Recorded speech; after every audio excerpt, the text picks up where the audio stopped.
Another source of conflict in the world, sometimes, as we've mentioned, drawn along racial or ethnic lines, is poverty. What are the true causes of poverty as you have been able to discern them in your study of the world in a comparative way? I'm afraid that I haven't even looked for the causes of poverty. I regard poverty as just simply the absence of wealth. So what I look for are the things that cause wealth to occur. I don't believe that there's any particular reason why everyone in the world would in fact have the same wealth. There are certain peculiar circumstances that have arisen in a few countries on the face of the earth, and only relatively recently in human history, that has made the kind of affluence that exists in the United States or Western Europe or Japan commonplace in these countries. So what I'm interested in is what peculiar set of circumstances have caused that to come about. I don't have an answer to that, but I think that people ought to be asking that question and not the question of poverty. Everyone is born poor and ignorant.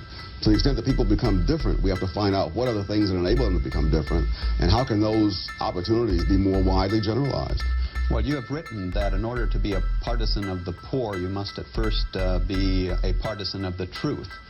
What then do you think gets close to being at the truth of the sources of wealth generation?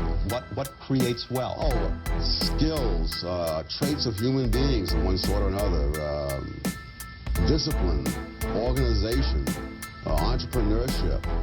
Again, there's not the slightest reason to expect these various factors, and there are many, many others, obviously, are ever going to be randomly distributed.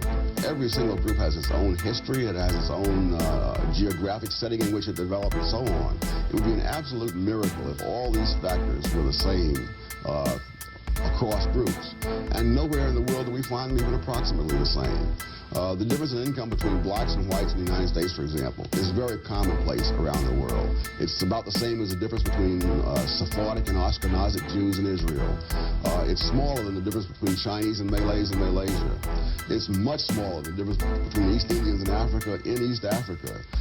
And you could go on and on down through history and around the world. Nowhere do I find this even distribution of income or the even distribution of people in occupations or institutions that people talk about as sort of a norm that would exist if there were no institutional discrimination.